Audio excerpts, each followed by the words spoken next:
So there was a yogi named Sayana, and Sayana, he's written many commentaries on various different works in the East. One of the commentaries he's written on was on a scripture called the Veda. Now, I don't really find too much significance in this scripture. It's, in my understanding, it's filled with so many superstitions. But he has written one interesting commentary. He said on one statement of the Rig Veda, he says, light travels 2,202 yojanas in half a nimisha. So what does this mean? One yojana in the equivalent to the Western system is about 9 miles. And one nimisha, again equivalent to the Western system, it's about 16 over 75th of a second. So if you just perform the calculation, 2,202 multiplied by 9 miles, multiplied by half of 16th over 75th of a second, you'll come up with a number. The number is about, I'm not 100% sure about the calculation, I think it's 185,794 miles per second. If you round this up, this comes up to 186,000 miles per second, which is today's measurement of the speed of light. Now, assuming this is true, how would he have known this? At that time, they didn't have any of these scientific tools of measurement that we have today. They didn't have all the materials that we have today available in the laboratory. Yet how does he know that such the speed of light? In yoga, there's something called Vijnana Maya Kosha. Vijnana Maya Kosha means the sheath of intuition. That means when you come to experience a certain level of energy within the human system, you have accessible to you tremendous kind of knowledge. When I say a tremendous kind of knowledge, I don't mean knowledge that is gathered either through the intellect, the body, or the 5 senses, but through a different kind of faculty, which in yoga we're calling Vijnana. Now, assuming it's true on one hand, on the other hand, maybe it's just a coincidence. Mind likes to play all kinds of games and tricks. If you want to see similarities within certain things, you can see similarities. Like, I don't know if some of you know that some people actually believe that the moon landing is a hoax. Anyone heard about that? They actually believe the moon landing is a hoax. It never happened. Now, this is just simply impossible. Because when Neil Armstrong and his team went to the moon, first I should let you know that every year there's a growing distance from the moon to the earth, very few millimeters. And because of this, the temperature of the earth is changing, and the rotation of the earth is also slowing down, slightly, year by year by year. So they thought, okay, since we're going to the moon, we should take advantage of this opportunity. So the people who went to the moon put mirrors on the surface of the moon. And when they came back to the earth, laboratories will shoot a laser beam and measure what is the growing distance from the moon to the earth. And this is being done in laboratories all over the whole world. And yet still there are some people who actually believe that the moon landing is a hoax. This mind is in such a way that unless you become totally conscious of your own mental processes, it can play all kinds of games and tricks with you. So, who knows, maybe it's just a coincidence. Maybe it sounds a bit too far-fetched. I know it might sound a bit too far-fetched for some of you. But does this sound far-fetched, that the source of human well-being and the source of human happiness lies within you? I think this should not sound too far-fetched for all of you. That whatever the quality of your experience of life is right now, that is what the experience of life is. Some of the Buddhists have said, life is suffering. No, life in itself is not suffering. If you're living life out of unconsciousness, if you're not aware of the very fundamentals of what's happening within you, then yes, life is experienced as suffering. But it's not in the nature of life to be suffering. It's not in the nature of life to be joyful. Life is just like a piece of clay. whatever you've molded and shaped out of it, that becomes the experience of life for you.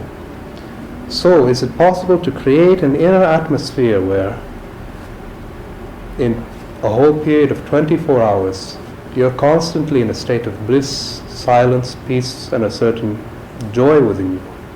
Is such a thing possible? That's what we're trying to explore through these methods. That's why I don't have any belief system, I don't have any philosophy. I'm just interested in transmitting a method, a vehicle that you can use to explore the inner territory. So, one of the very simple and most fundamental qualities that I would like you to begin to exploring into is, again, we're coming back to the same thing we've talked about many times in these classes, learning how to remain a witness.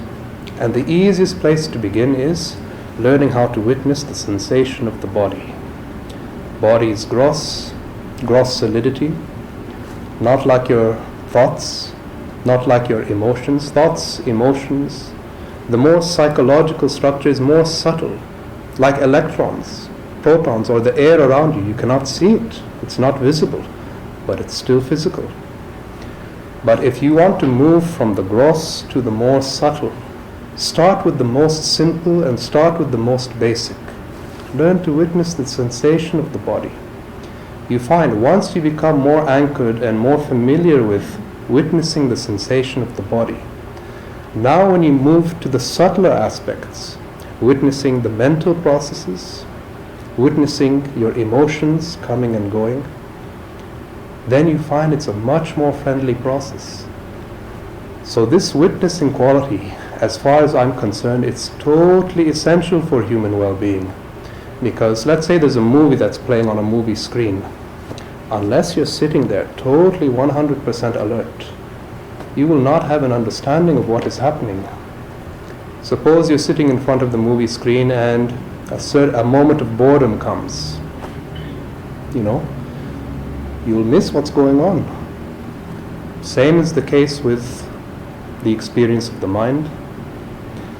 And it's a very delicate kind of attention that's needed. Because on one hand, to learn how to remain a witness, yet on the other hand, not giving too much importance of what you are witnessing. That is also something that's totally essential. Because isn't the nature of your experience always in a state of flux? Our experience is always in a state of flux. If you try to grasp onto something, it's a bit like you're trying to draw a picture on the water. The moment you've drawn it, it has already disappeared. So to learn how to remain a witness to this constant state of flux, and at the same time, you're not getting entangled in it. So at any single moment of your life, there's never a single moment where you are exactly the same person. It reminds me of a statement by one Greek mystic who was called Heraclitus. And Heraclitus said, "You cannot step into the same river twice." It's exactly like that, not just with the whole universe, but also with your own being. You're just like a candle flame burning. Usually you think when the flame is burning that the flame that's burning in one moment is the same flame that's burning in the next moment. It's not so. Every moment the flame is being born anew. So that is the whole problem when once you start thinking of yourself as a fixed identity or a fixed ego, you become totally unaware that ego is just a false entity that you have created. So yoga is not about twisting and bending the body or stretching the body. We are talking about stretching the boundaries of your perception to include other levels of your being which already exist within you, but they've just not come into the surface of your awareness. So every human being in this room has a unique kind of programming. What is the stuff of this programming? Just previous memories, previous experiences, what kind of society, what kind of upbringing, what kind of education, what kind of pleasant or unpleasant sensations. all of this has gathered within your memory banks, which molds and shapes your personality right now. So this is something that's so fundamental to understand, that the way that you're responding to life, it has less to do with the outer conditions and more to do with what is your programming. A certain person, if he's programmed to be stressful, you put him in almost any situation, he will be stressful. So to understand this programming, one thing that's very important is you should not try to control the programming. Allow the programming to run its course, let it move freely, but just being a witness from moment to moment. And that makes sense, because if you're to have an understanding into a machine, will you understand the machine if you just pull out the electrical switch? No, you have to let that machine run its course. So this is not about controlling the mind. If you have a very controlled mind, you will also have a very repressed mind. It's a bit like there was once a man who went to see a yogi, and he said, "Please tell me the truth of my being." So the yogi told him, "Okay, that's something very simple that I can do, but just only one thing I'll require of you." The man said, "Okay, yes, I will do anything, just tell me." He said, "Just one thing is needed, sit here for some time, but don't think of an elephant." He said, "Really, that's it? Just don't think of an elephant and then the truth of my being will be revealed?" Oh, so simple. So he said, "All right." So he sat there 1 hour. He said, "Okay, don't think of an elephant, don't think of an elephant, don't think of an elephant." But just the very desire not to think of an elephant, elephants were exploding all over the place in his experience. So the yogi came back and he told him, "So, did you manage it?"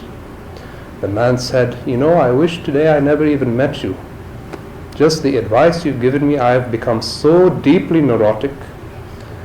Then the yogi said, "Great, today you've learned your first lesson. Don't suppress the mind." Any kind of experience that's happening within you, usually you think if you try to suppress it, that you've done away with it, that you've escaped from it. Actually, it's not really true. That experience has just shifted down into your unconscious, and it gathers force there. So this is how some people, let's say you're suppressing sex, you go on suppressing it, you will just simply become perverted. Or you go on suppressing your violence, you are violent, but anyway you go on suppressing your violence, that violence continues gathering force, becomes more and more intense, one day it just simply explodes. Many crimes are committed like this. These are not things that just simply happen randomly out of nowhere. No, these are certain tendencies that have been gathering for a very long time, and then one day it just simply explodes. So it's a delicate kind of balance, learning to witness the experience of the mind, but at the same time with total acceptance. You're not suppressing anything.